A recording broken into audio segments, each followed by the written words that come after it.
जीत। आंध्र प्रदेश में ही आपको बता दें, आंध्र में जीत के बाद चंद्रबाबू नायडू के सेलिब्रेशन की वो तस्वीर अब हम आपको दिखाना चाहते हैं, जहां पर देखिए कैसे परिवार के साथ नायडू ने केक काटा है, जिसकी बात अभी थोड़ी देर पहले आप निशांत कर रहे थे। चंद्रबाबू नायडू और इनके साथ फिलहाल कौन कौन संपर्क में है, ये कहां पर है, इस पर सबकी नजर है।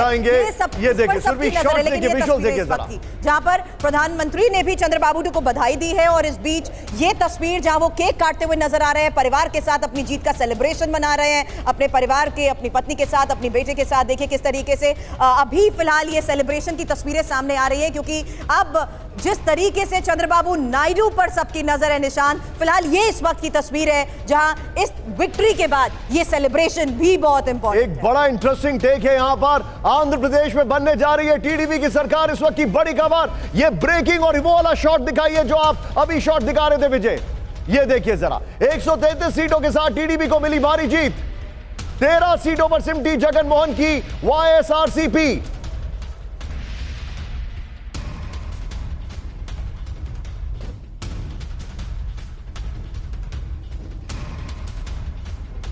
जरा, लेकिन आंध्रा के जो लोकसभा इलेक्शंस के ग्राफिक्स है वो मैं दिखा रहा हूं, फिर पुष्पेश सर के पास आ रहा हूं। History has repeated in a different way.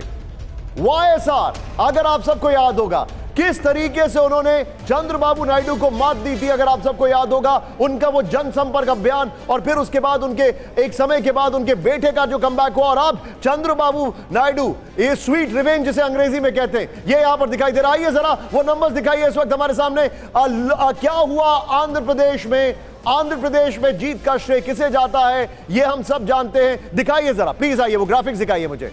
Andhra Pradesh में आपके सामने जो ग्राफिक्स है ये देखिए, एनडीए 21 और यहां पर वाईएसआरसीपी 4। ये बहुत टर्न अराउंड ग्राफिक्स है हमारे सामने। और अगर स्टेट की बात की जाए तो 133 सीटों पर टीडीपी को जीत मिली है। सीधे में चलूंगा आप पुष्पेश जी, सबसे बड़ा सवाल, चंद्रबाबू नायडू, इनका साथ बीजेपी ने दिया, इन्होंने बीजेपी को दिया, लास्ट मोमेंट पर क्या कुछ ये कर सकते हैं, क्या पाला बदल सकते हैं? नहीं, मेरा मानना है बिल्कुल ऐसा संभव नहीं है। दोनों को एक दूसरे की बहुत बेहद सख्त ज़रूरत है, और चंद्रबाबू नायडू ये चाहेंगे कि राज्य उनके मुट्ठी में है ही बंद, और केंद्र की सत्ता में उनकी भागीदारी रहे। आप जो बता रहे हैं, लेकिन इस सब के बीच में एक और बड़ी खबर सुरभि, बीजेपी को लेकर एक बड़ी खबर आ रही है। बड़ी खबर यह है कि दिल्ली में जेपी नड्डा के घर पर अब बीजेपी की बैठक हो रही है, और बैठक में अमित शाह और राजनाथ सिंह भी मौजूद बताए जा रहे हैं। हालांकि चुनाव नतीजों पर बीजेपी के बड़े नेताओं की बैठक को लेकर इस वक्त जो बड़ी खबर है, और जानकारी के साथ आमोद हमारे सहयोगी इस वक्त हमें ज्वाइन कर चुके हैं। आमोद जी, बताएं इस बैठक के बारे में फिलहाल क्या खबर? देखिए, बीजेपी अध्यक्ष के घर जो बैठक चल रही है उसमें बीजेपी के दोनों ही वरिष्ठ नेता, जो सबसे महत्वपूर्ण नेता हैं अमित शाह और राजनाथ सिंह, दोनों ही मौजूद हैं, और बीएल संतोष भी वहां मौजूद थे। बैठक का एजेंडा ये माना जा रहा है कि जो रिजल्ट सामने आ रहा है, जो रुझान अभी तक सामने आए हैं, उसको लेकर बीजेपी किस तरह से आगे बढ़ सकती है। चूंकि बीजेपी को जो उम्मीद थी उसके आधार पर बीजेपी को सफलता मिलती हुई नजर नहीं आ रही है, लेकिन एनडीए को सफलता मिलती हुई नजर आ रही है, एनडीए सरकार बनाने की स्थिति में है।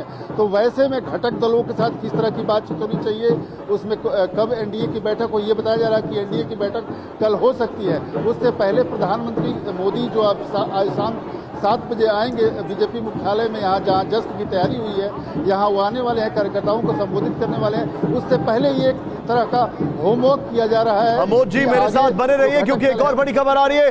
दिल्ली में कल एनडीए की बड़ी बैठक, इस वक्त की बड़ी खबर ब्रेक करिए। जीत के बाद एनडीए की होगी पहली बैठक, एनडीए नेताओं को दिल्ली आने का निमंत्रण।